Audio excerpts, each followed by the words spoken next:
Ang mabuting balita ng Panginoon ayon kay San Lucas. Noong panahong iyon, umuwi si Jesus sa Nazaret na kanyang nilakhan.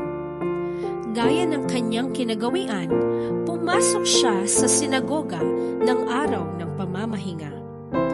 Tumindig siya upang bumasa at ibinigay sa kanya ang aklat ni Propeta Isaiah.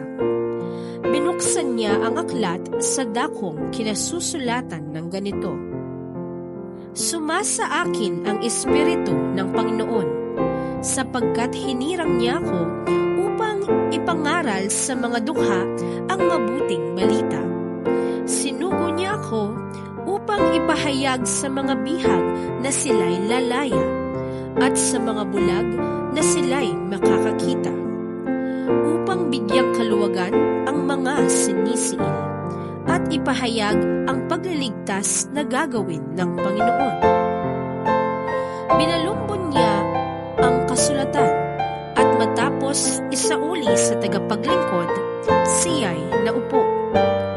Nakatitig sa kanya ang lahat ng nasa sinagoga, at sinabi niya sa kanila, natupad ngayon ang bahaging ito ng kasulatan, samantalang nagkikinig kayo. Pinuri siya ng lahat at namangha sa kanyang napakahusay na pananalita. Hindi ba't ito ang anak ni Jose? Tanong nila. Kaya't sinabi ni Jesus, walang pagsalang babanggitin ninyo sa akin ang kawikaang ito. Doktor, gamutin mo ang iyong sarili. Sasabihin din ninyo sa akin, gawin mo naman sa iyong sariling bayan ang mga nabalitaan naming ginawa mo sa Capernaum. At nagpatuloy ng pagsasalita si Jesus.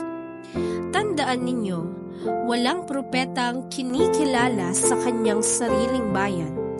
Ngunit sinasabi ko sa inyo, maraming babaeng balo sa Israel noong kapanahunan ni Elias nang hindi umulan sa loob ng 3 taon kalahati at magkaroon ng matinding tagutom sa buong lupain.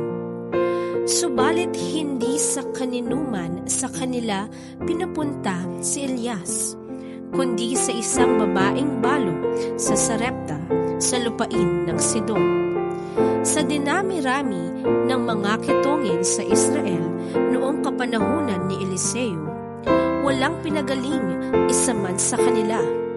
Sinaaman pang taga-Syria ang pinagaling.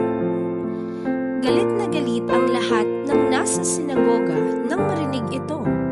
Nagtindigan sila at pinagtabuyan siyang palabas sa taluktok ng burol na kinatatayuan ng bayan upang ibulid sa bangin.